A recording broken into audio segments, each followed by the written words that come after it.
everyone! Welcome back muli dito sa ating YouTube channel. Naway nasa mabuti po kayong kalagayan kasama ang inyong mga mahal sa buhay. At para naman sa mga subscribers natin na nasa ibayong dagat, nasa abroad, isang malaking sakripisyo ang ginawa upang may mabago ang kanilang buhay at buhay ng kanilang pamilya. Dasal ko po lagi ang inyong kaligtasan. Dadako na tayo sa monthly, buwanang Feng Shui forecast para sa mga horse. Monthly Feng Shui forecast para sa mga horse. Para alam ninyo, ang bawat buwan sa kabuuan ng 2026, aling buwan ang kailangan mag-ingat, aling buwan ang maganda, aling buwan ang medyo hindi ganun kaganda at kailangan ninyong mapaghandaan. Simulan natin sa January. Sa simula ng taong 2025, sa January pa lang, may mga challenges na tayong haharapin. Kaya dito na masusubok ang katatagan natin, both sa aspeto ng karera at sa aspeto ng pera at kayamanan. May mga problema na tayong sasalubungin dito. Kung haharap tayo sa mga pagsubok, mas ina-advise na sumangguni kayo. You ask advice, you ask payo and guidance to somebody older than you, to somebody who's really expert sa bagay na yan para mabigyan kayo, masasurprise kayo, nabibigyan kayo ng mga mind-blowing advice na talagang makakatulong na maresolba ang anumang problema o hamon na sasalubungin ninyo sa buwan ng January. Sa January naman so far ay hindi kayo magkakaroon ng malakihang problema pagdating sa pag-ibig. Magiging okay pa ito ha. Ang simula ng taon sa aspeto ng pag-ibig at relasyon ay okay pa naman. During the time that you will be given an opportunity to travel, habang nagbibiyahe kayo, ay may mga makakakilala kayo, makakasama kayo sa biyahe na mga like-minded people tulad ninyo na sa mga single ay magiging opportunity para na buksan muli ang inyong puso at damdamin and to entertain lovers, ika nga. Sa buwan naman ng Pebrero, hindi ganon kaganda ang daloy ng pera o kayamanan. Kailangan kayong maging handa na harapin ang anumang problema sa aspeto ng pera at kayamanan. You need to be proactive, you need to be focused sa aspeto ng inyong trabaho, ng inyong karera o ng inyong negosyo. You need to be competitive kasi magiging stiff ang competition pagpasok ng February. And hindi dapat ninyo pabayaan. Magiging stress kayo. As you wanted to be competitive, magiging stress kayo at magiging overwhelmed yung katawan ninyo. Magkakaroon ng deficiencies or pagkukulang sa pangangalaga ng inyong katawan. Kaya, wag i-overlook, wag i-compromise ang inyong kalusugan. You will be easily affected by sakit sa ulo, biglaan pagkalagnat on the month of February. Kumalma kayo, kasi kung magiging mainitin yung ulo ninyo, mahihirapan kayo na maresolba at bigyan ng solusyon ang mga problemang kaharapin ninyo on the month of February. The wealth luck ninyo dito is neutral lang naman. Hindi ganon kaganda, hindi rin naman ganon kasama. May mga paggastos kayo dahil sa mga karamdaman na inyong haharapin. Dahil you have to buy medicines or medication. To improve your family relationship, pinapayuhan po that you need to take action. You need to give time na mas maging peaceful ang inyong tahanan sa pagkikipag-usap, joining them on a dinner time, or spending a weekend with your family. You need to give time with your family para maiwasan ninyo ang conflict, ang awkward moment at hindi pagkakasunduan. Sa buwan naman ng Marso, may mga pagsubok din kayong haharapin. Magpapatuloy kung anumang problema ang hinarap ninyo last January, February hanggang March. Ito'y magtutuloy-tuloy. Ibig sabihin, magiging bugnutin kayo, magiging temperament ninyo ay maikling-maikli, madali kayong magalit. So, may mga plano kayo sa aspeto ng iyong karera na parang hindi nyo ma-execute, hindi nyo mabigyan-bigyan ng magandang plano o solusyon dahil sa nangunguna ang inyong emosyon na palagi kayong galit. Okay? So, you need to cool down. You need to find time to relax para mas makapag-focus kayo. If you are being pressured sa trabaho, temporarily, go on trip, magbakasyon ng konti, kahit mag-beach lang ng isang araw, pumunta ng beach, maligo sa swimming pool, this will largely help, okay? Para ma-cool down ang iyong pag-iisip. And when making an investment, okay, wag yung malakihan. Kung may extra pera ka to do an investment, yung sigurado kang hindi ka masasaktan at hindi mo po problemahin ang perang mawawala sa inyo. So, be careful din po sa kung ano mang investment ang inyong papasukin. For the month of March, mas pinapayo ko po na you do your regular physical check-up para makita po kung anong problema na meron ang iyong pangangatawan. At ito'y maagapan at mabibigyan kayo ng medication ng iyong mga doktor. Sa buwan naman ng Abril, magiging maganda ang pasok ng pera. Kung ang simula ng taon hindi ganun kaganda hanggang naging neutral, sa April naman, gaganda ito. There will be new opportunities na kakatok sa inyong pintuan. Expansion ng negosyo para sa mga negosyante ay ibibigay sa inyo ng may kapal o ng universe on the month of April. Rewards ninyo sa ginawa nyong magandang output sa trabaho ay mangyayari on the month of April. However, napakahalaga to maintain modesty. Pag may natatanggap kayong pagkilala, pag may natatanggap kayong mga gantimpala, you need to be more grounded. Mas maging magpakumbaba kayo, okay? Kasi mas magiging prone kayo ng mga selos-selos sa loob ng kumpanya. At the same time, reduce economic interaction with others. Ibig sabihin, wag masyadong labas ng labas kasi gastos kayo ng gastos, okay? Hindi rin maganda ang mag-i-invest kayo on the month of April. You need to take care of yourself. Yung sinabi ko kanina that kailangan nyong magpa-check up para masolusyonan ninyo a minor disease tulad ng lagnat, ubo at sipon na tatama sa inyo on the month of March and April. Stress ang dala ng mga taong nasa paligid ninyo at ang stress na ito ay makaka-apekto rin sa inyong kalusugan bilang pangkalahatan. Sa buwan ng Mayo, people are likely to get recognition, mga horse. Ang mga boss ninyo o mas nakakataas sa inyo ay makikita ang kagandahan ng inyong mga plano, ng inyong mga execution. You will be marked with outstanding job performance. You are magiging matapang ka sa buwan ng Mayo, and you are going to speak out about your new ideas, and outcome will be very surprising at mamamanghak. Katulad din ng mga kasama nyo sa trabaho o mga kakompetensya ninyo sa negosyo ay mamamangha sa mga magagandang idea na isa sa katuparan ninyo on the month of May. Accordingly, because of this, ay makakatanggap din kayo ng bonus o mas marami pang income para sa mga negosyante.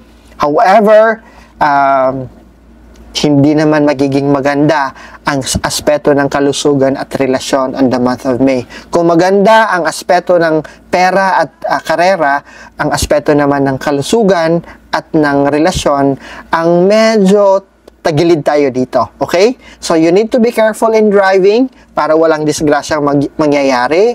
If you're planning to go out, mas mainam ituloy ninyo kung maaraw, pero kung masama ang panahon, wag na wag kayong mamamasyal o magliliwaliw sa labas kung masama ang panahon kasi very prone ka horse sa disgrasya. Meanwhile, prone din po kayo, mga horse, sa mga awayan o bangayan sa parking lot o sa mga taong hindi nyo kakilala. So, be able to control. Know how to control your temper para walang, alam nyo na, walang gulo. At lalala pa ito kasi with the presence of the social media, pwede kayong ma-videohan, ikaw pa ang mapapasama. Pagpasok naman ng June, pababa ang aspeto ng propesyon, trabaho at negosyo. Hindi ka mapakali sa loob ng inyong negosyo o trabaho. Although matatapos mo ang mga gawain na kailangan mong gawin, pero uneasy ka, parang kang distracted ka, okay? Itong panahon na ito, you can take this month as an opportunity na mas makakilala ng mga bagong tao na magiging katuwang mo para lumago sa aspeto ng negosyo, hanap buhay o ng karera ninyo. At the same time, hindi nyo pa nasusolusyonan at hindi nyo pa masusolusyonan ang problema ng inyong kalusugan kung hindi kayo magpapacheck up. Kaya kailangan pumunta kayo ng hospital, schedule with your doctor, schedule with laboratory para ma-check up at mabigyang solusyon ang iniindang problema sa iyong pangangatawan dahil mararamdaman pa rin ninyo ito hanggang sa June. There is also a risk or possibilidad na maraming pera ang lalabas sa inyo on June. Ito ay tungkol sa pag-iingat ha. Be careful kasi may posibilidad na manakawan ka. It could be your wallet, it could be your cellphone, it could be your bag. Kaya kung aalis ka, make sure that you bring only sufficient amount of money. Kung iiwan mo yung sasakyan mo, huwag mag-iiwan ng mahalagang bagay sa loob ng sasakyan and secure your car on a spot na parking lot na safe. May nakakakitang ibang tao. And while ikaw naman, huwag kang pabaya sa mga gamit mo. Kasi medyo may pagkaburara si horse na kung saan iniiwan lang at pinagkakatiwala lang sa kung sino-sino yung mga gamit. Sa July naman, sa tulong ng mga kaibigan at mga kakilala, mag-i-improve ang iyong aspeto ng karera o negosyo. However, it doesn't mean na hindi ka na mag-iingat at magpapakakampante ka na. But rather, mas mag-focus ka dito na mas payabungin pa ang iyong kaalaman at ang iyong skills. Okay? Do not sign mga kontrata on the month of July. I-review nyo muna yung mga dokumentong pipirmahan ninyo on the month of July. Mas mainam kung may mga ka-meeting ka, mga plano na pasukin na ibang negosyo, mas mainam na may kasama kang mag-a-advise sa iyo o kasama kang makikinig kasabay mo to listen to the proposal of other people, of other entrepreneur, of other businessman para makakakuha ka ng opinion ng ibang tao. Hindi yung ikaw lang mag-isa at oo ka lang ng oo. Okay? Para hindi ka madaling maloko ng ibang tao. May mag-wake up sa iyo. May magsasabi sa iyo, may tatapig sa iyo na, oops, taka lang, parang scam ito. Okay? Luckily, on the month of July, the love and relationship ay magiging maganda. So far on the month of July, magiging kaunti lang yung bangayan at awayan ninyo. Posible nga dito sa month of July na yung mga single na mga horse ay mas iinit pa ang buhay pag-ibig at mas pakikiligin pa sila ng kanilang manliligaw o ng kanilang nililigawan. You need not to feel depressed sa may mga asawa ha. You need not to feel depressed and alone on the month of July. But rather, listen to your partner sa kung ano yung sinasabi nila. Kasi kung minsan you take for granted kung ano yung sinasabi nila. Hindi mo namamalayan yung mga opinion at suggestion nila ay makakatulong pala sa inyo bilang mag-asawa o bilang partner. August naman po tayo. August month kasi is buwan kung saan dito yung ghost month, di ba? So tulad din ng ibang mga animal symbol or animal zodiac, haharap din tayo dito ng mga pagsubok horse ha. So the bad fortune on your career is very active on August. Ibig sabihin, magkakaroon ka ng mga challenges, problema pagdating sa iyong karera or buhay negosyante o sa iyong profesyon. May mga kaaway kang makikreate or may mga misunderstanding na mangyayari on the month of August. You will be very anxious on the month of August. Yung meron ka kasing ugali na alam mong ora-orada, yung kulang ka ng pasensya. Kailangan mo ng mas mahabang pasensya, huwag madaliin ang mga pinagpaplanuhan mo or else it will collapse at ikaw din ang masisira, ikaw din ang maagrabyado, ikaw din ang malulugi. Okay? So, don't easily give up sa kung anumang mga pagsubok ang haharapin nyo on the month of August. Control your temper at home para walang away at gulo sa loob ng tahanan, para walang misunderstanding. Okay? Maging kalmado ka lang. The keyword for August, stay calm. Try your best na matapos yung anuman ang trabaho ninyo. Do not also ignore your health condition. Pay attention for a possible pneumonia. Knock on the wood, ha? So, take care of your respiratory system. Kasi on the month of August, ito ang tatamaan ng sakit. September naman, as you welcome September, unstable ang iyong buhay, karera at negosyo o profesyon, but your health ay gaganda on September. You will be energetic, and there is a alam nyo na magiging active ka. Ibibigay mo yung best mo sa month of September. In fact, dito natin nakikita na kung saan ikaw ay makakatanggap that the largest income for the whole year of 2026 ay dito mo matatanggap on September. Your job performance will be excellent. Your business will be doing well and good in the month of September. So, expect ninyo na you are going to get plenty of money in hand in a very short period of time on September. Lahat ng problema nyo ay kaya nyong solusyonan, and you will be creative to solve problems or cases na harapin ninyo. In fact, you will be a leader, an unexpected leader that you will be. Pagdating naman sa aspeto ng pag-ibig at relasyon ay mag-i-improve din po, lalong-lalo na sa mga single na makakatagpo ng magpapakilig sa kanila ngayong September.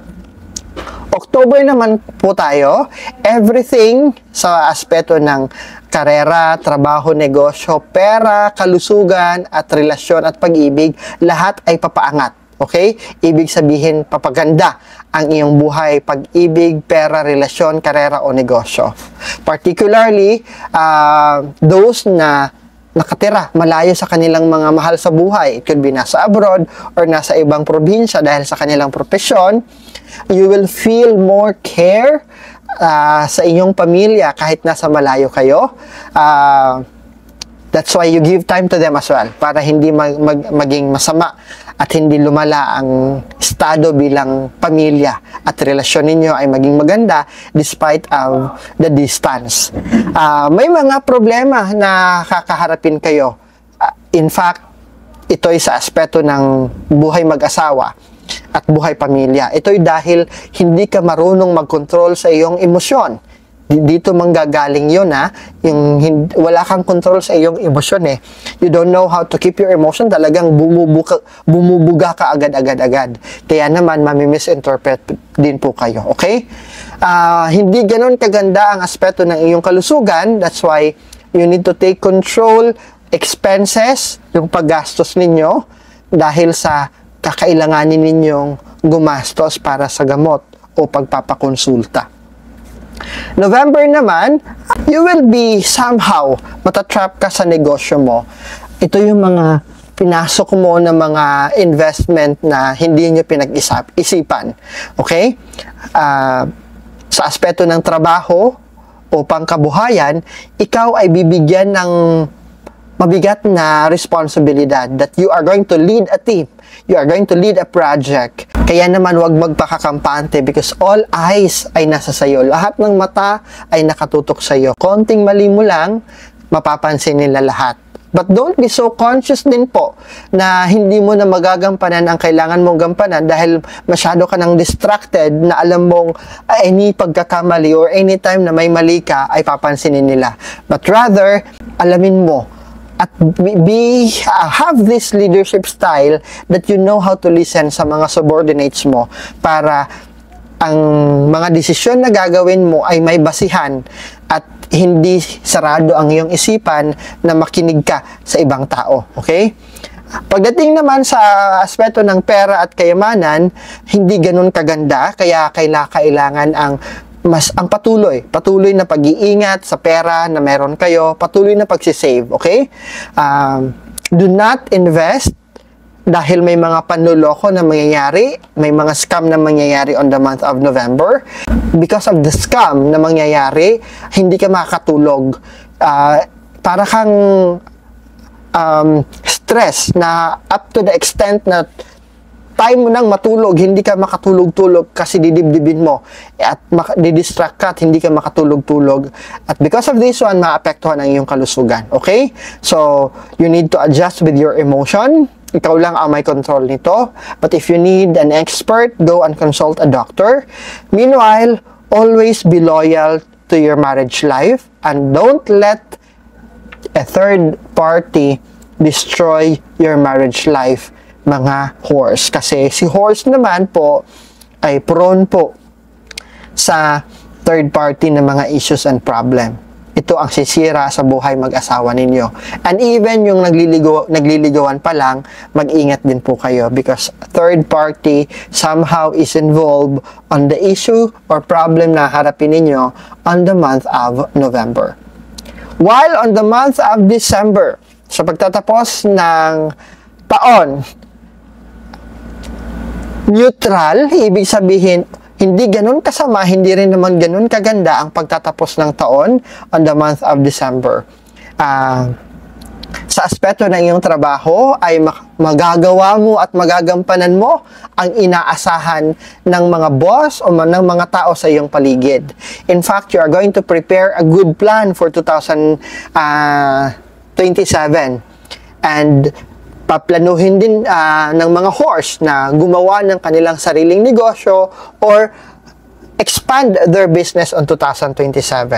But you need to conduct a research or a survey bago mo ito gawin para hindi ka magkamali on your business expansion o kung anong negosyo ang bubuksan mo sa darating na 2027. Dahil dito, aasahan din po na hindi ganun kaganda o hindi rin ganun kasama ang pasok ng pera at kayamanan on December. Ngunit aasahan din ninyo sa buwan na ito na merong malakihang paggastos na mangyayari sa inyo. It could be may mga pagkakamali ka na mga purchases or investment na dapat sana ay hindi mo itinuloy. Kaya pag-isipan masyado. In general, pagdating sa kalusugan, magiging okay naman on the month of December. Sa may mga edad na ng mga horse, regular check-up is needed at bantayan ang iyong kalusugan at yung kinakain ninyo on the month of December para maitawid ninyo hanggang 2027 na maganda ang estado ng inyong kalusugan. So, nabigyan natin ng ngiti at saya ang mga inosente. The best way to help and the best people na dapat tulungan natin ay yung mga taong hindi nakakakilala sa atin at ang mga taong hindi kayang suklian ang tulong na ibinigay natin. Yun ang ginagawa po natin sa Bag ng Pag-asa natin. Hindi tayo kilala ng mga bata na yan. Kahit ako ay nasa YouTube, hindi yan nanonood kasi mga musmus pa lang yan, di ba? At the same time, ang mga batang yan ay hindi kayang suklian kung anong ginawa natin. Kaya sila ang pinili natin.